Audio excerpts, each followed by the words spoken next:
Hello, everybody. Welcome into another episode of the Fantasy Pros Football Podcast. I am Ryan Wormeli, joined on this Wednesday morning, not our usual Friday time, by Pat Fitzmaurice and Derek Brown. Fellas, we are meeting early because it is Thanksgiving week. So first of all, happy holidays to everybody. Second of all, we have a jam-packed show. This is the only show of the year where we have to hit on 16 different games. There are no buys this week because of the holiday. Also, we still have all the Thursday games ahead of us, not behind us like usual, so we will jump in right away. However, I am legally obligated, because it's the day before Thanksgiving, to ask you guys about your favorite Thanksgiving dishes or traditions. This can be a side dish. It can be something your family usually does. Debro, starting with you. What's your best Thanksgiving tradition? Oh, baby, I dropped this in the Slack early this morning, but backstrap, dude. The backstrap it's venison, and what we do is we butterfly it open, so cream cheese, jalapenos, and Jimmy Dean hot sausage. Wrap it up in bacon, and you can either grill it or stick it in the oven. It's a slice of heaven, my friend. Ooh. Yeah, Fitz, we were talking in Slack, everybody, about some of our favorite Thanksgiving dishes. Shouts to Blaine for suggesting the idea. I was talking about, a couple years ago was tasked with making stuffing, and my sister suggested this spicy chorizo sausage stuffing, and it ended up being a very surprise, smash hit with my family. So I've made it the last couple of years. I won't be with them this year, but I've made it the last couple of years. Send that to me offline. I need that recipe in my life worm. And Fitz, you were saying to everybody that you were mad we were having this conversation because it just made you jealous of all these interesting, unique foods you couldn't eat. Oh, I know. The chorizo stuffing, this backstrap stuff, the venison roulade. Oh, my God, that stuff sounds amazing. For me, it's probably the stuffing. The stuffing is the star. And this is in the bird, the real stuff. My mom grinding up the turkey organ. I would walk into the kitchen while she was making this. Better to not do that. Better to just stay in the living room watching football because, it is, it looks like a turkey crime scene, a turkey abattoir when you walk in there, man. But it's so good. It's so delicious. You gotta get them giblets from somewhere, Pat. You gotta get them from somewhere, baby. Exactly. And sort of a new Thanksgiving tradition. We got our dog I guess this will be our third Thanksgiving with the dog. And we have a big park right down the street. So on the Thanksgiving morning walk, me and the dog and whoever else in the family I can get to join me, walking down the street to this park and having half a dozen turkey bowl games going on and getting to watch some quality amateur football before, hours before the Lions game. Do you ever try and get in the game? I do not. I'm busy with the dog. I also don't want to, pull a hamstring right before I eat a Thanksgiving feast. So, no, it's my pleasure to just watch those games. That's cool. It's a lot of young high school kids, mostly in good shape. So I would be grossly out of place in those games. Hey, we've all played flag football together. I've seen you run around a bit, Fitz. You're giving them too much credit. I thought you were going to take the reality approach, and you just didn't want to show them up. It's not kind to show up all these 18-year-olds on a holiday, right? Like that, Exactly. That's great. That's a really cool tradition. Let's jump in to the Thanksgiving games here. Again, we've got 16 matchups to go through, so we will try and go as quickly as we can. Starting off, game number 1, Packers at the Lions. Lions, of course, hosting as they do every Thanksgiving. Key question here, which Week 11 performance do you guys put more stock into? Jordan Love looking good or Jared Goff looking terrible? Fitz, I'll start with you. Oh, honestly, I don't put too much stock in either, Ryan. We've seen Jared Goff be good at times in his career, and we've seen him be pretty terrible at times in his career. I don't think either side of that duality should surprise us. As for Love, I don't think he's awful, but I don't think he's the long-term solution at quarterback for the Green Bay Packers. I think Love is probably destined to spend his career in the Baker Mayfield zone, where he's either one of the best backup quarterbacks in the league or a placeholder starter you're looking to eventually replace. Debra, what do you think about both Love and Goff? Yeah, I mean, I think like for this week particularly, I'm more in the camp of Love looking good again. And I know that a lot of these Green Bay pass catchers are banged up. Jaden Reed's dealing with a chest injury. Luke Musgrave doesn't play, which hello Tucker Kraft season. But you're looking at the Detroit Lions pass defense, and I think we could see the good version of Love this week, considering since week 6, fourth most highest passing yards per attempt, eighth most passing touchdowns. So I think it's a good week for Love. Fitz, I want to ask just about Love quickly in the second half of the season, since he is very young, but also every significant pass catcher in this offense is also super young. Tons of rookies or guys in their first or second year. So is this something where you think in the second half of the year, we actually might see a bigger step forward than you might in other offenses because everybody's kind of learning and growing and developing throughout the season?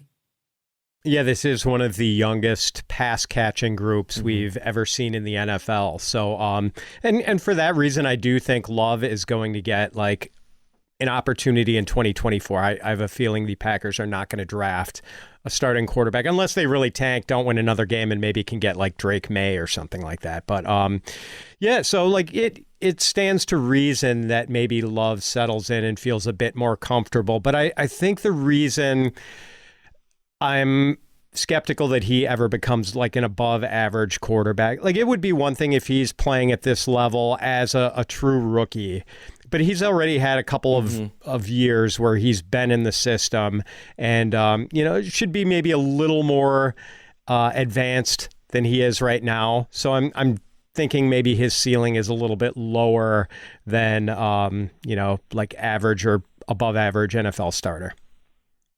Guys, we have so much to be thankful for. Family, friends, food, NFL football all week long. DraftKings Sportsbook is keeping your Thanksgiving week full of action. New customers can bet just $5 on the NFL action to score $150 instantly in bonus bets. No matter your appetite, there's something for you. Money lines, parlays, props, live bets, so much more. You name it, they've got it. We've got 3 divisional matchups on Turkey Day this year, with the Lions laying 7.5 points at home against the Packers, the Cowboys laying 11 points at home against the Commanders, and the Seahawks getting a touchdown at home against the 49ers. I've got a feeling this is going to be an awesome day of football. So download the DraftKings Sportsbook app now and use code FantasyPros. New customers can bet $5 on the NFL Thanksgiving action to score $150 instantly in bonus bets, only on DraftKings Sportsbook, an official sports betting partner of the NFL. That's with code FantasyPros. The crown is yours. Guys, the next of these divisional games on Thanksgiving is Commanders at Cowboys. Key question here, Tony Pollard finally back in the end zone. Is there any chance, D-Bro, that this serves as a springboard to a strong finish this season? I think it's possible, guys. And I know nobody wants to hear about Tony Pollard. Everybody's had him all season, not scoring touchdowns and looking like a lesser version of himself. But when I looked at his numbers writing up the Turkey Day primer, I was like, oh, God. The only thing that came to mind was the Harry Potter gif, he's back. Because you look since week 9, he's actually breaking tackles. Since week 9, amongst 47 qualified running backs, this man is 3rd in explosive run rate, 8th in missed tackles forced per attempt. And even if you just turn on the film, I think it's possible we could see Tony Pollard make a run down the back half of the season. I mean, the Commanders are a neutral matchup, but Seahawks, you can run on them. The Philadelphia Eagles run defense, people don't understand. They've taken a big step back. So in the next 3 weeks, we could see a better version of Tony Pollard. And look, oh, wait, after that, the Bills come to town. You could definitely run on them as well. Fitz, Pollard is RB9 in the rest of season rankings. Do you think that's too high, too low, or just right? And do you buy into the possibility that we could see this sort of serve as a spark for the rest of the season? I think it's about right. I don't think Tony Pollard is going to perform like the top 5 running back that a lot of us were hoping he would be over the summer. Pollard hasn't had more than 15 carries in any game since the start of October. The Cowboys have gotten really pass heavy, and I don't think Pollard was really cut out to be a heavy duty workhorse to begin with, but he could be, very valuable as a low-end RB1, high-end RB2. Like, we need those guys too. Even if Pollard is not like the primary engine, the primary driver of championship fantasy teams, he can still be an important part of them. And as Debro mentioned, like the schedule the rest of the way isn't that daunting. I have a second question in this game. I want to ask about Sam Howell, and he's a guy we talk about a lot on this show. Even with 3 interceptions last week, he still finished as a top 10 quarterback in standard scoring in week 11. So he's been a top 10 quarterback in 7 of his last 8 weeks now. It's a really tough matchup this week against the Cowboys, but does he still need to be started given the last 2 months he's really been a QB1 every single week? Debro? Yep. You need to be starting Sam Howell. I've got him at QB 11 in my rest of season ranks, and curious, I want to say I had him as a top 12 quarterback in this week's ranks. Yeah, I've got him at QB 12. I mean, I understand the matchup is terrible. I get the Cowboys have been good. Sam Howell's going to throw the ball all freaking day, and he's done it all season. So whether you like it or not, he's still going to bortle his way to a top 12 finish this week. Yeah, Fitz, Debro mentioned that he's got Howell at 12. It looks like you've got him at QB 16. You're the low man amongst the Fantasy Pros analysts. Debro's the high man. What are you not seeing with Howell? Is it just strictly about the matchup? As I've said before, I still don't know whether Sam Howell is actually good. A lot of his fantasy success has been completely volume driven. And there is a worryingly low floor for him in this matchup. And like Debro could be right. Maybe there's a lot of volume for him here, but to get a lot of volume, you need to pick up first downs and move the chains. And if he doesn't do that, we're not going to get the volume we want. And, maybe he only winds up with 30 some pass attempts, in which case I think you're not going to see him finish as a QB1 this week.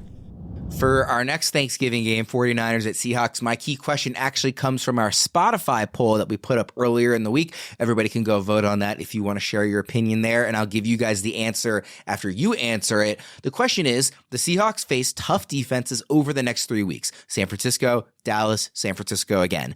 Is Zach Charbonnet a top 15 running back as long as Kenneth Walker is sidelined? What do you think, Fitz? Well, he's got a tricky matchup this week, and it's not entirely clear whether Geno Smith will be able to play. So Charbonnet is dealing with some headwinds in Week 12. I only have him ranked RB24 right now, and that's a pretty conservative ranking, admittedly. Still a low-end RB2, so I think you're playing him no matter what. But in a better matchup, he might be a low-end RB1. Unfortunately, Charbonnet gets the 49ers this week, then Dallas, then the 49ers again, then the Eagles. So, Charbonnet is probably going to keep landing in RB2 range for me. Debro, do you agree with that? I mean, theoretically, even in these tough matchups, Charbonnet should be catching passes, out of the backfield if they are down by a lot. Again, the poll question is he a top 15 running back? If he's not that high, I'm curious where you have him to. I love you, Fitz, but we're going to push back on this one. I'm going to disagree with you on this one. I have Zach Charbonnet. He is a low-end RB1. I have him at RB9 this week, and he's going to be an RB1 for the entirety that Kenneth Walker is out. You look at what he did last week. He played 85% of the snaps. His route run rate was only behind Saquon, CMC, and Devin Singletary. That's it. He had a 15% target share, and for everybody out there that's worried about the 49ers as a run defense, my biggest question is why? What has this run defense shown you the entire season that makes you scared of them? Since week 6, this vaunted 49ers run defense, 3rd highest explosive run rate allowed, 5th highest yards after contact per attempt, 14th in missed tackles allowed per attempt. Even if you zoom in further with Chase Young with this team, because I know people are going to ask that question as well, 5.7 explosive run rate allowed, 2.5 yards after contact per attempt. Both of those metrics would rank 10th and 14th over the full season as far as where they would finish this season. So again, I just poked holes in the San Francisco 49ers. So that's 2 of the next 3 matchups, and the Eagles. Isaiah Pacheco showed that the numbers are real. You can run on the Eagles. Nah, fire up Charbonnet. I'm totally with it. Fitz, do you think that if you see Charbonnet have a good week this week, tomorrow, that you will quickly move him up in future weeks for as long as Walker's out? Like once you see it, it'll be easy for you to move him up, or will you still be somewhat hesitant? I think so. I mean, I believe in the talent, and I think the workload should continue to be there. The Seahawks probably aren't going to spell him too often with DJ Dallas or whoever else is there. One of the things, and I know, Debro, the 49ers are like only mid-pack in run defense, DVOA, and some other metrics. But I mean, I think one of the reasons why they have, why they're, I believe, top 10 or top 8 or whatever it is in fewest fantasy points allowed to opposing running backs. I mean, that offense stresses opponents and takes them out of like run-friendly game script. So if Seattle falls behind 2 touchdowns, all of a sudden you don't really have the luxury of leaning on the running game to try to get your way back into the game. So like that might be part of it fair. Too. And like it helps that Charbonnet catches passes. That makes him a little less a little more immune to negative game scripts. But admittedly, RB24 is pretty conservative. I might have to inch him up a little bit before the games get going. I'm on the aggressive side. I'll also throw that out there too. Like I think the median is probably where most people are going to find, and I don't disagree with it. Like anywhere between RB12 to RB15 is where you should be finding them in a lot of different ranks. Well, you guys are split. The poll results are also somewhat split. It's 45% yes, he will be a top 15 running back as long as Walker is out. 55% no. So it's pretty close to split even on that one as well. I want to throw a player prop your guys' way. These odds, of course, come from DraftKings Sportsbook. Brandon Aiyuk, 62.5 receiving yards, plus 150 anytime touchdown score, plus 800 first touchdown score. Do we like any of those? Again, it's 62.5 receiving yards, plus 150 anytime touchdown, plus 800 first touchdown. Fitz, do you like any of those? Yeah, I'll go over the receiving yardage total. I think he's going to top that. Debra? Yeah, I'm going to go over the receiving yardage total. I think that the keys for the 49ers winning this game, obviously it's a lot of CMC, but I think it's Brandon Aiyuk and I think it's George Kittle. Looking at the matchup versus Seattle single high, like Brandon Aiyuk has decimated single high. So give me the over for the receiving yards. Everybody listening, we are very excited to share our new customer holiday offer for our premium tools. For a limited time, you can double the length of your new subscription when you upgrade to any of our premium plans for free. Get 2 months for the price of 1, 12 months for the price of 6, or even a full extra year when you upgrade on an annual plan. Whether you're looking to make a playoff push or get premium access well into the 2025 season, this offer is for you. Check out fantasypros.com/promo to take advantage of our holiday offer and double your subscription for free today. Guys, we have the first ever Black Friday game this season. It's game number 4 on our slate here. Dolphins at the Jets. First of all, quickly, do you guys like the idea of this Black Friday game? Kind of a follow-up to the chaos that is Thursdays? Yeah, I mean, I'm with it. I mean, look, more days of football is never a bad thing. I'm totally with the idea. Even if the NFL were to make every week Saturday football a thing, I would love that in my life. Fitz, are you pro or con, Black Friday game? Oh, I'm pro. If it keeps me out of a shopping mall, then I'm all for it. Yeah. Well, the whole point is it being on Amazon. That's the real take. They're going to keep you shopping on Amazon is, one of the greatest marketing feats I'm sure we'll ever see. I will sit on the couch and shop from Amazon while watching football all day. Yeah. Nobody has to twist my arm to do that. Like I said, this game, they were probably more excited about it back when they thought Rodgers would be healthy. It's Dolphins at the Jets. Do we feel any differently about the Jets offense now that we have news that Tim Boyle will be starting? Debro, are you approaching this game differently at all with Boyle instead of Zach Wilson? No, it's just, it's the lesser of two evils is the way I look at it. Because the last time we saw Tim Boyle as a starting NFL quarterback in 2021, 46 qualifying passers, poor Tim Boyle, 44th in yards per attempt, dead last in big time throw rate, 43rd in passing grade. It's not good, Bob. It's not good. They don't have any good options on that roster. I mean, the thing that kind of, I'll throw this out there. Why are we not going to Trevor Siemian? If you want like competent, league average, decent quarterback, tell me that Trevor Siemian can't outplay both of these guys. So if you were going to say, okay, let's light the hope candle, I would be more on board with Trevor Siemian than either Tim Boyle or Zach Wilson. I'm not saying that there's some conspiracy theory where the Jets sneakily decided to tank the moment Aaron Rodgers went down. I am saying every decision they've made at quarterback since Rodgers went down is the same thing they would do if they had decided to tank the moment he went down. It is beyond me why they stuck with Zach Wilson so long, why they didn't go out and add there's a lot of options out there. They could have been the team to trade for Josh Dobbs or whatever it was. So I'm very confused by this whole thing. Fitz, does it move the needle at all for you to have Tim Boyle starting? No, not at all. And I think it might be a downgrade. Like, I don't know if he is the lesser of two evils. 120 career pass attempts for Tim Boyle, 3 touchdown passes, 9 interceptions, and 5.1 yards per attempt. That's just wretched. And I agree with Debro about Trevor Siemian. Like, he's been an effective spare tire. Like, you don't want to drive, 100 miles on him, but like he can get you across town in a pinch. And like, I don't think Tim Boyle can be an effective spare tire. Trevor Siemian, the NFL serviceable donut. Oh, man. Love it. It's a shame we don't have a discount tires read today because that would have fit in perfectly. Trevor Siemian can be the spokesperson. Trevor Siemian is the discount tire. I do have a second question on this game.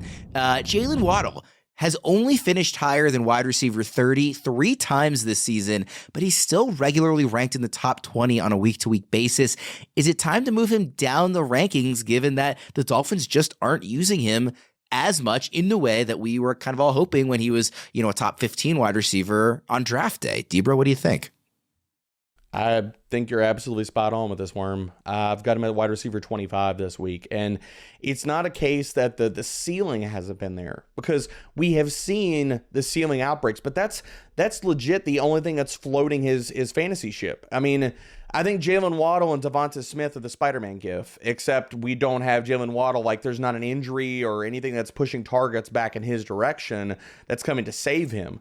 So while he still can pop off for these wide receiver 10 and 6 and whatever finishes, they're few and far between. And in the weeks he doesn't do that, the floor has just been bottomed out. Tyreek Hill he's taking all of the oxygen in this passing attack. He's getting everything, the deep targets, the red zone targets, the target share, all of it. So Jalen Waddle, yes, rest of season, he's a wide receiver 3.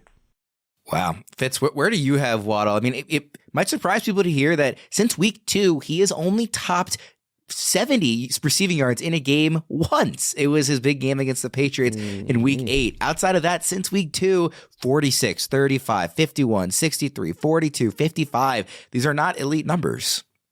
Yeah, I have Jalen Waddle, wide receiver 23 this week, and it's largely about the tough matchup with the Jets, who've allowed the fewest fantasy points to wide receivers. But to your point, Ryan, I think Waddle probably should not be a slam dunk for the top 20 at wide receiver every week. He's a really good player, but Tyreek Hill is clearly the alpha receiver in Miami. And the reason Waddle was able to finish top 10 last year in fantasy scoring at the position was because he was so insanely efficient. A league-leading 18.1 yards per catch for Waddle last season. This year he's averaging 13.1. Last season, Waddle averaged 11.6 yards per target, which is absolutely insane. This year, 8.6 yards per target. Waddle is really good, but the crazy efficiency of his 2022 season was not sustainable, and he might be closer to wide receiver 3 value than wide receiver 1 value. Let's move to the Sunday early afternoon slate. Saints at Falcons. Hopefully the answer to this one isn't just a quick no and move on. But my first question is there any chance Arthur Smith actually starts to use his real star talent coming out of their bye week? Fitz? Probably not. I don't want to instill false hope in anyone, but right before the Falcons bye week, Bijan Robinson did have a season-high 22 carries for 95 yards and a touchdown against the Cardinals. First time all season he's had 20 or more carries in a game. And hey, hopefully Arthur Smith did do some soul searching during Atlanta's bye week, because the Falcons have lost 4 of their last 5 games, and 3 of those 4 losses were to teams with losing records. So it is time to make some changes, Arthur Smith, or you're going to be out of there toot sweet. Debra? He's going to use Bijan. I believe that. I believe that as far as the run game goes, but the rest of the options, I mean, I have no greater confidence now than I did before their bye week. Because I do not believe in Arthur Smith. Haven't believed in Arthur Smith. Will not believe in Arthur Smith. I'm looking forward to the day of this Falcons offense when there is no Arthur Smith calling the plays. I have another question in this game on the Saints side of things. How much differently, it's still early in the week for us here because of the holiday again, when I'm not entirely sure what direction we think the quarterback is going to go for the Saints, whether it's Carr or Jameis Winston, how much differently are we ranking Chris Olave based on whoever it ends up being at quarterback, D-Bro? None. For everybody that has belief in Jameis Winston, apparently you have not watched him play football over the last 2 years because he has not played good. I'm not saying that Derek Carr has played good, but if you're looking at Jameis Winston as this like walking in savior for this passing attack, you need to get your glasses and your prescription checked because you have not watched him play football. So I like Olave for all the reasons I always like Olave, because he's really, really damn good at football and he gets open religiously. Do I have any greater confidence that the quarterback's going to be able to hit him in stride with a deep ball? Nope. Fitz, what do you think? Yeah, no difference in how I'm ranking him, but I am heavily invested in Olave this season, and I think I would prefer to see Jameis Winston play. I get what Debro is saying. Debro, Jameis Winston wasn't good in that year. He was putting up circus numbers for the Buccaneers, but because he is such a DGAF downfield thrower of the football, will put the ball, like, has not met a tight window throw that he didn't want to make. So, like, we know he's fearless, which is good for our receivers. It might not be good for the team he's quarterbacking, but it's very good for the stat lines of his wide receivers. You guys both already know this, but November is an awesome sports month, arguably the best on the calendar. Second half of the NFL season, NBA and NHL are in full swing. College football is delivering some great rivalry matchups, though after the first couple of weeks of the Maryland basketball season, I think I'll be skipping that sport for the next few months, tapping out there. But while we all love watching our favorite teams on television, there is nothing in the world better than being at a game live and in person. And the best way to get tickets to any of these games is on Game Time, the official ticketing app of the FantasyPros Fantasy Football Podcast. Fitz, of all the games on the Thanksgiving slate, which one would you most want to be at live? Oh, of the Thanksgiving slate, it's got to be Lions-Packers, man. I thought you might stay away from them just because you didn't actually want to watch your Packers lose to a division rival, but I guess it's just better to see them. Yeah, I feel like once in my life I should be at a Lions Thanksgiving Day game. Yeah, I think that's fair. What about you, Debra? Which one of those three would you like to see? And you could pick Black Friday as well, though I don't think you would. I would definitely not pick that game.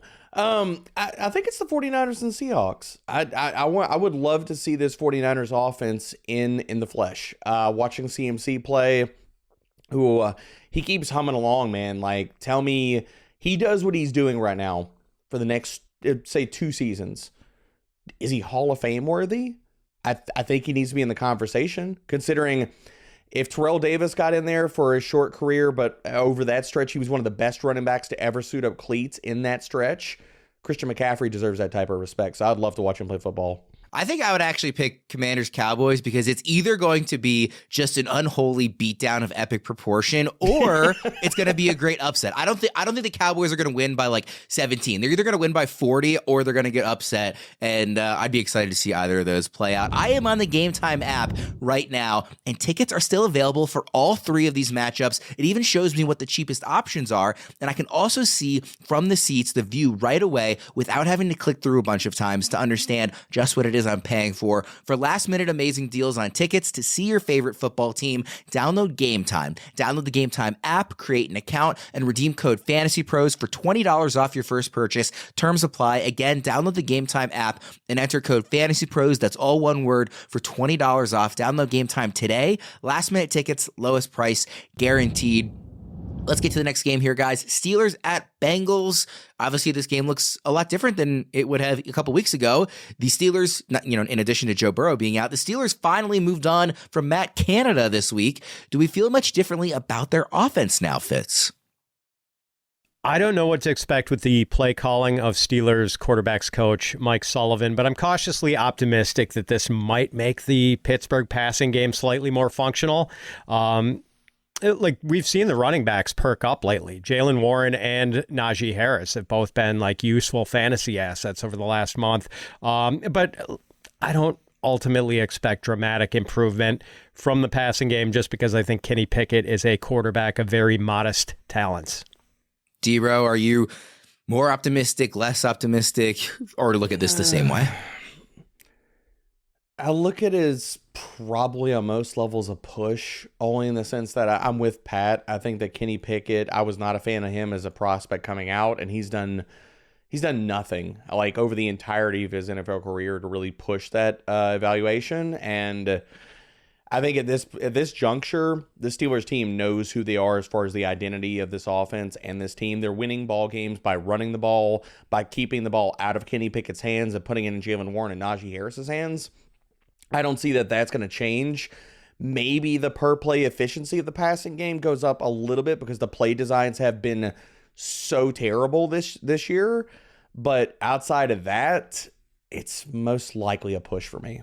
I have a second question in this one. On the other side, I mentioned Joe Burrow. How do you guys think the Bengals offense is going to adjust in Jake Browning's first start now that they've had 10 days to make adjustments and kind of try to rework the offense as best they can without Burrow? Fitz? Oh, man, I'd like to believe that Jake Browning is going to be a reliable spare tire a la Trevor Siemian, but I'm worried this is going to look a little too much like a preseason offense. Like you watch preseason games where backup quarterbacks are playing and you don't see functional downfield passing attacks. The field is condensed. The targets to wide receivers and tight ends just aren't that valuable. It's harder for running backs to get yardage because safeties can cheat up. That's the thing, man. I mean, there's so much skill position talent on the Bengals. Jamar Chase, T. Higgins, Joe Mixon. But Joe Burrow was the straw that stirs the drink, man. And without him, I just worry that, none of these guys are going to come close to reaching their fantasy potential. Yeah, D-Bro, obviously there's not really any cause for optimism here, but just how far are you dropping these guys now that Burrow is officially done for the year? Jamar Chase is a volume-dependent wide receiver, too. I mean, he's going to be staring down Devontae Adams. They're basically in the same exact conversation on a weekly basis in rankings. T. Higgins is a wide receiver 3, which is really sad to say. Wide receiver 3/4, depending. I have no faith in Jake Browning. I'm sorry, Bengals fans. I wish I could tell you that I did, but if Trevor Siemian's the spare tire, Jake Browning's the flat tire. Yeah, jeez. This is the perfect opportunity to talk about this year's Fantasy Over-Under Challenge presented by Betting Pros. Each week, the guys will be making over-under picks for 10 different players for how many fantasy points we expect them to score. Submit your picks at fantasypros.com/challenge to play along with the guys so you don't miss out on the chance to win awesome prizes. One of this week's players is Joe Mixon. His line this week is set at 13 fantasy points against the Steelers. Do we think he goes over or under, D-Bro?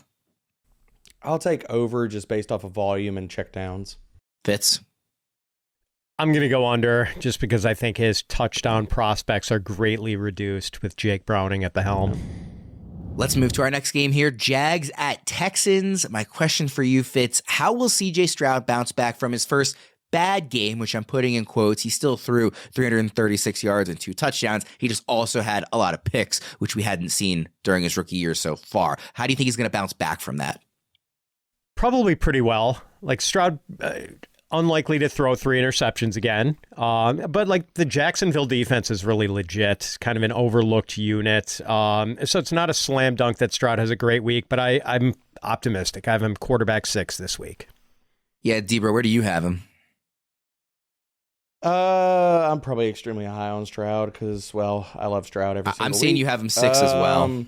Yeah, I've got him at QB 6. And you could, as crazy as it is to say, guys, like I'm going to have to give it serious thought about pushing him above Patrick Mahomes and pushing him to QB 5. Like that's not insanity. Like considering how good Stroud is and the way that you beat the Jaguars is with deep passing. So versus deep passing, 12th highest passer rating since week 6, tied for the most deep passing touchdowns allowed. So I think it's another big week for Stroud, and shout out to Erickson for his fantastic call of Tank Dell. Another Tank Dell game. We're gonna watch Tank Dell put up wide receiver 1 numbers again. Wide receiver 10 in my rest of season ranking. Yeah, Erickson has a wide receiver 9. That was on yesterday's show that we talked about. Where do you got him at, Fitz? Because I'm curious. Are you riding on the Dell train, baby? Yeah, I want to say I'm like more in high into mid mid-range wide receiver 2. Okay. Like he's in the teens somewhere for me. Okay. I do actually have a player prop for him. Again, odds from DraftKings Sportsbook. Tank Dell over under 64.5 receiving yards. It sounds like you're going way over, D-Bro. Over, baby. You ladder bet the hell out of that. Over. You going over too as well, Fitz? Going over. And by the way, D-Bro, I do like Dell a lot, but I also love Nico Collins. Maybe that's the reason I don't have Dell higher. That's fair. Both of them are ballers. I do want to ask you guys quickly on the Jags. Which do you think is the real Jags offense? The one that did absolutely nothing 2 weeks ago against the 49ers, or the one that had a huge day last week against the Titans? D-Bro, which one do you kind of put more stock in when you're evaluating this offense? I think there's somewhere in the middle of that. But if I'm going to shade one way or the other with that coin, I'm going to go that Trevor Lawrence is more likely the quarterback we've seen for most of the season. He has struggled mightily against pressure. And while the Houston secondary has struggled over the last few weeks, since week 6, the Texans pass rush is getting after it, boys. Like, they're 3rd in time to pressure and 5th in pressure rate. So if Trevor Lawrence cannot mitigate pressure and it cannot deal with muddy pockets, because this has been a problem all year, it's going to be another down week for this Jacksonville Jaguars passing offense. Fitz, quickly, what do you think? Yeah, just lame answer. It's something in between the two extremes. Like we've all hoped that Lawrence would continue to be the quarterback he was for much of last season, especially down the stretch, and maybe even improve on that. We haven't really gotten that. But he finally gave us a big game, raising our hopes. We finally got a big game from Calvin Ridley.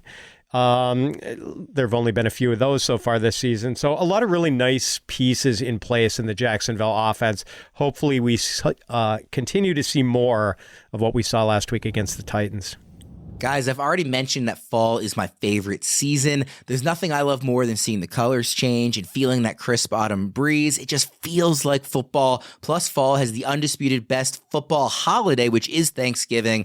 Nothing better than stuffing your face with friends and family, kicking back for a great slate of games. The only thing better is doing all that with beer, but not just any beer. Miller Lite, the 96-calorie beer that tastes like beer and is perfectly brewed for everything fall has to offer. Now that I'm a long flight away from my family, I don't get to see them for Thanksgiving, but one of my buddies out here in Denver graciously invited me to his Friendsgiving, and just yesterday he asked me what kind of drinks I want him to pick up for the festivities. I couldn't believe he even needed to ask because the answer was obviously Miller Lite. With the Miller Lite in your hand, fall doesn't just taste great, it tastes like Miller time. To get Miller Lite delivered right to your door, visit MillerLite.com/FantasyPros. That's MillerLite.com/FantasyPros, or you can find it pretty much anywhere that sells beer. Celebrate responsibly. Miller Brewing Company, Milwaukee, Wisconsin. 96 calories and 3.2 carbs per 12 ounces.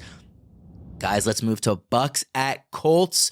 My question here is, where are we ranking Chris Godwin this week? He's only finished as a top 20 wide receiver twice this season. More often than not, he's been in the wide receiver 4 or even worse range. Fitz, where do you have Godwin? Wide receiver 38, which is wide receiver 4 range. I think that's where he deserves to be this week. We've seen like Baker Mayfield will just throw to the open guy. Like he targets Mike Evans a lot, but then we're getting a lot of Trey Palmer. We're getting some like Raheem Jarrett, your guy from Maryland, Devin Tompkins. So yeah, and Chris Godwin's probably going to be running a lot of his routes against slot corner Kenny Moore, who is really the Colts' best cover man. So it doesn't look like a great outlook for Godwin this week. D-Bro? Wide receiver 36 and rest of season rankings, I got a wide receiver 35. So Fitz and I are basically hand holding. I think it depends on, like, I'll play Pop Douglas over Chris Godwin this week. There's a lot of guys in that wide receiver 3 range that I will push Godwin below. I think anywhere from low wide receiver 3 to high end 4 is where he needs to be. He's one of, if you look at the rest of season rankings on Fantasy Pros, you can see not only where, guys are ranked according to consensus, but how that differs from where they were being drafted at ADP. And Godwin is one of the receivers who has dropped the most for non-injury related reasons. There are obviously guys who have dropped, because they're hurt, but for non-injury related reasons, he's one of the guys who has dropped the most this season. And yeah, it's just done nothing. Yeah, he's done nothing with the volume exactly. Every single week. Like, even if the matchups, like last week, matchup was good, still did nothing. Yeah. Yeah, so a very disappointing season for him and his fantasy managers. Let's move to a couple of teams that have had disappointing seasons for their fans. Patriots at Giants. The total in this game is 33.5, guys. Just for fun, I want you both to make the case for the over in this one. Debra, I'll start with you. Hoy vey. I saw this on the docket and I was like, all right, let's get wild, baby. Let's go. I don't care who's under center for the Patriots this week. Give me Mac Jones, give me Bailey Zappi. Doesn't matter. Malik Cunningham. Doesn't matter. If you look at the Patriots offense and matching up with the Giants, they can't stop slot receivers. Mondre is starting to roll. So I think that the Patriots could push this to the over. If there's one team that drags the other across the finish line, it could be the Patriots offense. And surprisingly, the Patriots defense. If Tommy D can't get it done, defensive tutty maybe on the board. Fitz, make the case. Over 33.5 points in this one. Well, Tommy DeVito had his breakout game against the Commanders last week and is going to develop into a rock-solid NFL starter. The Patriots are going to turn to Bailey Zappi, and he is going to show everyone how he was able to throw for 5,900 yards and 62 touchdowns in his final season at Western Kentucky. Patriots-Giants is going to be an absolute shootout. And of course, I don't really believe any of this. I was going to say, it certainly sounds like you believe that. I love that you're saying that with a straight face. Good. I'm glad I sold it. But I'm betting the under on all 4 of the games this week that have totals of less than 40 points. And in fact, I have a 4-leg parlay bet with all the unders together. Nice. So I want this game to be a complete rock fight, and I think it will be. Yeah, I would be pretty surprised if it's not. Let's go to another Betting Pros over-under challenge here. Saquon Barkley coming off the RB1 finish in Week 11. His line this week is all the way up at 14 fantasy points. Fitz, what do you think there? I got to go under in this very oxygen-deprived ecosystem of an offense he is in. Debro? Yeah, I'm taking the under there. I just, the Patriots, one of the few things they've done well this year is defending running backs. So unless he gets into the end zone, I can't see him getting over this. Let's go to another super fun game. Panthers at Titans. My key question, are you more or less interested in watching this game than you are Pats Giants, Fitz? It's not my actual key question, I'm curious. It's tough. Equally disinterested, I would have to say. I mean, it's football. Like we always got to look at this on the bright side, especially during Thanksgiving week. Like if someone dropped this game in front of you in like late July, you'd be hanging on every snap. So let's not get too jaded here. I will be jaded and say that even though there's only 6 games in the early slate this Sunday because of the holiday, I would be perfectly fine if both this and the last game never make it on Red Zone and they just stick with the other 4 because I have no interest in this. They might not. They might because neither one of these teams could get in the Red Zone. So, I mean, possible. Yeah. Possible. The actual question I have more seriously, do we think Derrick Henry smashes an easy matchup coming off of 2 very poor weeks, Debro? No, and that's what I was going to say. If you were going to ask me if I wanted to watch this game, it's just because I want to see vintage Derrick Henry rumble this week, and I think it's going to happen. I think nothing has fallen off for Derrick Henry. You look at all of his tackle breaking, all of his efficiency metrics. They all still are amazing. Like him and Raheem Mostert are the 2 guys that are kicking Father Time straight in the junk this year. Like they're being like, doesn't matter our age. We're still going to break tackles. We're still freaking awesome. And the Carolina Panthers, the only thing we know about them is you can run the ball. Titans are going to feed Derrick Henry in this matchup. Yeah, Fitz, Henry is RB10 in the expert consensus rankings in half PPR. Is that about where you have him, or do you think that's too high or too low? I've got him RB12, and Debro's right about Henry. Like, he's still king freaking Henry. The issue is that his offensive line might be the worst in the league. And, that's really hard to overcome. He's also not getting volume befitting the great King Henry. He's averaging 66.3 rushing yards a game. And the circumstances are just not right for him to smash most weeks. Now, maybe the Panthers' truly terrible run defense allows it this week. But, I'm just not predicting a 100-yard game for Derrick Henry anymore. Quick Worm, did you see where I have Derrick Henry ranked this week? I did not look. It's so early in the week. I didn't even know if you guys had got it all set. Whoa! Oh, you and Erickson actually both have him RB1.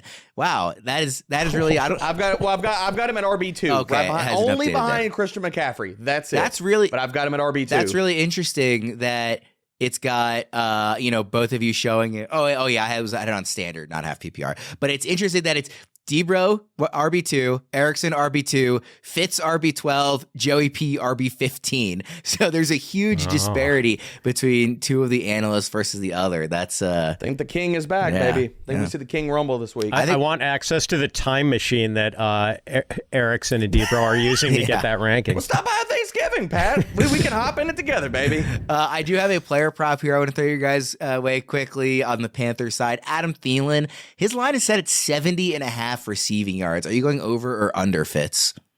I'm going over, man. Frank Reich's play calling. We've seen Thielen average, I think, over 80 receiving yards a game with Frank Reich calling the plays. When Reich wasn't calling the plays, under 50 a game. Reich is back dialing it up, so I'll go over here. Debro, it looked like you were going under. I'm taking under. I have no faith in Bryce Young to deliver the ball. I understand the play calling stuff, and to Fitz's point, Thielen did have a marginal bounce back last week, so there is that. I think it's a really good line. I'm going to take the under, though. Let's get to the late afternoon slate for Sunday. Rams at Cardinals. Debro, where are we ranking Kyren Williams in his likely return to the Rams backfield? He's going to be an RB1. I've got him at RB8. I think that for us to understand and read the tea leaves of this, I think the release of Darrell Henderson screams that if Kyren is coming back, he's coming back healthy. And if he does that, he's going to take this backfield back over. And if that's the case, he needs to be an RB1. You could run on the Cardinals. We've already seen what this looks like, guys. I mean, we've already seen Kyren Williams rumble for 158 the last time they played the Cardinals. So outside of worries and concerns of when he comes back, if he's coming back to be the guy, why would we not rank him as an RB1? Well, Fitz, I don't know if you just haven't updated this or if it's out of any sort of lingering question about the health, but you are not ranking Kyren Williams as an RB1. In fact, you're not even ranking him as an RB2 this week. Is that right? Yeah, admittedly, it's a conservative ranking, RB28, and I am putting Kyren into, like 3 different starting lineups this week. So I like him enough to start him. I just don't think he's going to walk back into 25 touches. His first game back after being out more than a month. We see this a lot where guys come back and, they want to give these guys a week to get their wind back. I think we'll get a little bit of Royce Freeman mixed in with Kyren Williams this week. Going forward, maybe that's not the case, and maybe it goes back to being like Williams getting 90% snap shares every week. But this week, I have a feeling they're going to ease him in a little bit more. Fitz, real quick, if I were to tell you, just playing devil's advocate, if I were to tell you that Kyren Williams gets 20 touches this week, where would you have him ranked? Because I understand that being conservative, and I understand them even easing him back in, but if he gets 20 touches, where would you put him in rankings? Yeah, like high-end running back 2. And I get you having him in RB1 range, but, it is, there are no teams on bye. There are a lot of really good running back. Like, I feel I've got James Cook at running back 30, and I would have no issues putting James Cook in any of my lineups this week.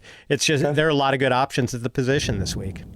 Let's hit one last Betting Pros over-under challenge here with Matthew Stafford coming off a game where he only threw for 190 yards, did have 2 touchdowns. He also had a pick. His line is set at just 15.5 fantasy points against the Cardinals. Fitz, how do we think Stafford does? Oh, man. And Debro, this is another reason I'm a little bearish on Kyren Williams. I'm going to go over for Matthew Stafford. I still think the Rams are a pass-first team. Debro? Okay. I think it's a good line. I'll take the over because the Cardinals secondary has been that bad. But Stafford didn't look like Stafford last week, and that's my only worry about that. But I will take the over. All right, let's go to another divisional matchup here. Chiefs at the Raiders. Debro, I will start with you. Until his receivers start playing better, is it time to drop Patrick Mahomes in the weekly quarterback rankings? It's time.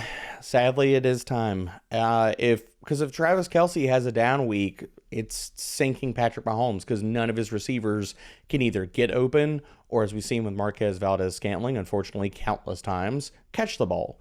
So it's not a Patrick Mahomes thing. It's everybody else around him outside of Travis Kelce. So I think he is going to fall into anywhere between that QB5 to QB8 range on a weekly basis. And like I talked about earlier in the show, I'm going to rank CJ Stroud over Patrick Mahomes this week. Mahomes is QB4 in ECR this week. In rest of the season, he's still up at QB3. Fitz, is that just too high given what we've seen from the receiving core? Are you guys saying Marquez Valdez-Scantling is not a good wide receiver? Is that my understanding? How dare we? And by the way, as a Packers fan, I've seen this sort of thing before. Boy, man, that was rough on Chiefs fans and Patrick Mahomes. I mean, he puts the ball right on the money for what should be the game-winning touchdown and right through MVS's hands.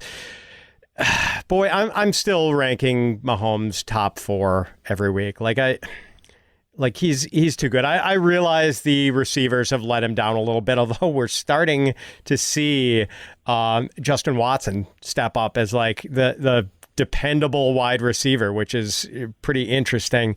So yeah, I am ranking him behind Josh Allen and Jalen Hurts every week, though. Like Mahomes he's going to be third in that top 3 and maybe behind like Lamar Jackson, maybe CJ Stroud, depending on matchup. But like, I've still got to have him top 5 every week. Well, I was going to ask you, Fitz, like when you saw MVS drop that ball, was that a familiar pain? Was that like, did you all of a sudden have like, hello, darkness, my old friend? Yeah, I mean, I don't know how many times I watched him get behind a defense and Aaron Rodgers puts it right in his mitts, only for him to, not Fitz, bring it in. You said that you'll have Mahomes behind Josh Allen and Jalen Hurts. Speaking of those two, the last game in the late afternoon slate is Bills at Eagles.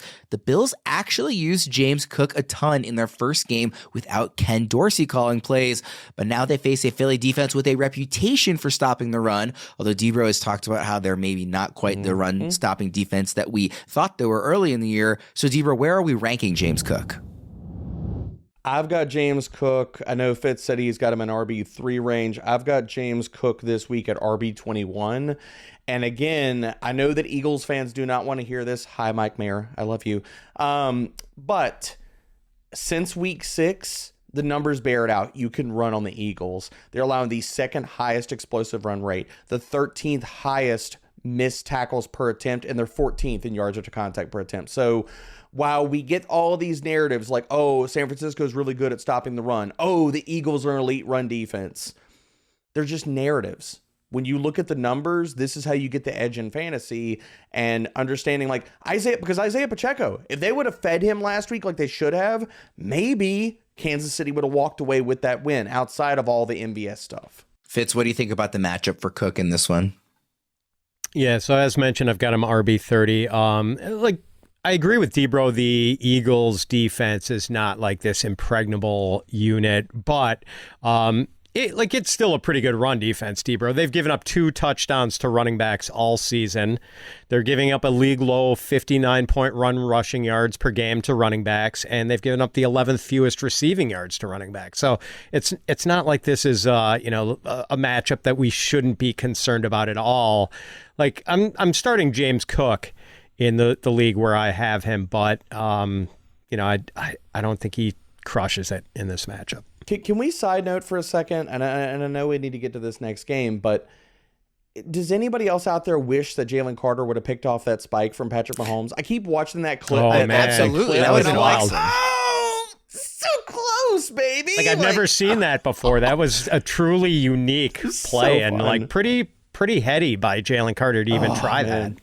So fun. Yeah, that would have been like an all-time NFL play if that had happened. I just want him to do it even again. So just the effort I want was him really to do it again and get the pick. Yeah, I thought it was a sick. Apparently, I think it was Dominique Foxworth was saying on some podcast after that Ed Reed used to try and practice doing that in Ravens practice back in the day, which is like that's the most Ed Reed thing ever to even think of that. Yes. And like to actually come up with a plan for how to make it happen. It's so quintessential Ed.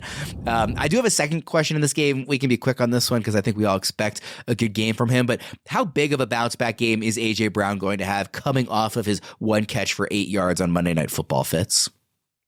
Oh, yeah. Remember in week 2 where he had kind of a quiet game against the Vikings? 4 catches for 29 yards. They showed him complaining on the sideline. The next week, A.J. Brown had 9 catches for 131 yards against the Buccaneers, and that was the first of 6 straight games with 125 or more receiving yards. So, yes, I think he goes bonkers this week. D-Bro, A.J. Brown, where do you have him? I've got him at wide receiver 2 behind only CeeDee Lamb this week, so I'm with Fitz. I think he goes full Incredible Hulk. He's going to just absolutely decimate the Bills. Let's get to Sunday Night Football. The Ravens at the Chargers. Key question here. What will the Ravens' target share look like without Mark Andrews now in what is an amazing matchup against the Chargers? And guys, we talked last Friday, of course, the morning after these big injuries happened. So now that we've had a little time to think more about what this offense is going to look like and get more information, what do you expect of the target share in this one, Fitz? Yeah, so Zay Flowers hasn't seen more than 7 targets in a game since mid-October. I think he's probably close to a double-digit target count in this game. I think Isaiah Likely probably soaks up 5 to 7 targets that Mark Andrews would normally see. And maybe the Ravens' other tight end, Charlie Kolar, gets a couple of those targets too. And that still leaves about 15 targets to be spread among Odell Beckham, Rashad Bateman, and Nelson Aguilar. Maybe throwing a couple for Keaton Mitchell. I think that gets us to 35 or so? Mm-hmm. Yeah, what do you think, D-Bro? Zay Flowers this week, wide receiver 16. That's what I think. I think Zay Flowers is going to eat. You look at the one game without Mark Andrews this season. Zay Flowers, that was week 1, baby. He had 10 targets. He had a 45% target share. And I'm telling you that I'm not saying that he gets back to that because Bateman being healthier, Odell Beckham being healthier, they're going to siphon some of that off. But Zay Flowers getting a 30% target share, I think absolutely can happen. I'm not sure if I missed something. It's not clear to me how healthy Odell is. They said very definitively it wasn't any sort of long-term issue. I don't know if that means it is a short-term issue. I will note the Ravens have the bye week after this week, so they might play it a little conservatively with a guy like Odell that they're really going to be relying on, come playoff time. So I just keep an eye on that. But I'm fully with you on Zay Flowers. In fact, we have another player prop here from bettingpros.com. And again, this is the odds from DraftKings. Zay Flowers over under 57.5 receiving yards. Without Mark Andrews, that line is just too low, right?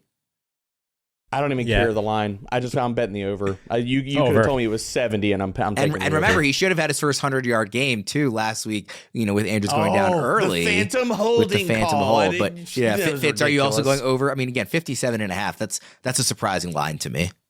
Yep, it is. I'm going the over, the phantom holding call on Odell Beckham. That was unfortunate. Yeah. But yeah. And by the way, Odell, is there a game where Odell doesn't get hurt during the game, to some degree? There hasn't been yet this year. He's got this, he'll have this shoulder issue all season, but I think he'll just keep trying to gut it out through it. Last game here, Bears at Vikings, Monday Night Football. We talked about Ty Chandler last week. He looked much better than Alexander Madison, but Madison still got 18 carries to his 10. Chandler did also have 4 catches for, I think, 37 yards. Do we have to bench Chandler until we see him actually usurp Madison in terms of the usage, or is he just, because he's clearly the better running back, we're still going to start him, D-Bro? I think you're definitely benching him in this matchup. The Bears have been an elite run defense all year, and the other thing about it is I don't know what Alexander Madison has on Kevin O'Connell and how he keeps getting the volume and the snaps and all these different things, although he does a lot of nothing with it, but it keeps happening, guys. So I'm definitely a little bit cooler on Ty Chandler than I was walking into that game, just watching Alexander Madison run more routes, have more carries, 18-9, and then play a ton more snaps. Ty Chandler, for as good as he was, and he was very good in that game, 31% of the snaps. That has to play into our thinking moving forward. So I'm benching him this week, and I'm tempering expectations. What do you do with Ty Chandler, Fitz? Well, with no teams on bye this week, it's less likely fantasy managers will have to gamble on Ty Chandler getting a decent workload. So I've got Madison ranked RB33, Chandler RB38. What will be interesting is to see if Kevin O'Connell does start tipping the scales a little towards Chandler after Madison lost a very costly fumble in last week's game against the Broncos. That, big part of the reason why they lost. Fitz, let's wrap up quickly here with, I just want to get your opinion on Justin Fields and how he looked in his return from IR last week. Oh, man, thumbs up, as mobile as ever. And the touchdown pass he threw to DJ Moore was a thing of beauty. The pass rush for the Lions was starting to close in on him. Stepped up in the pocket, but then instead of just making a mad run for the first down, saw DJ Moore break into the open and fired an absolute bullet downfield for a long touchdown pass. So, yeah, big thumbs up for Justin Fields. Debro, you're a big Fields guy. What'd you think of his return? I think he looked exactly like the quarterback that has taken another step this season, and people still do not want to give him his flowers. And to all the Fields haters out there, last week amongst 30 qualifying quarterbacks, 11th in yards per attempt, 10th in adjusted completion rate, 8th in highly accurate throw rate. If you think that Fields is not throwing the ball better this season and is not playing quarterback better, we are watching different games on a weekly basis. We will get out of here on that. Again, everybody, please enjoy the holiday. Enjoy all the football. Have a happy Thanksgiving to everyone. Enjoy all the food as well. For Debro and Fitz, I am Ryan Wormeli. We will get out of here. Thank you for tuning in, and we'll see you next time.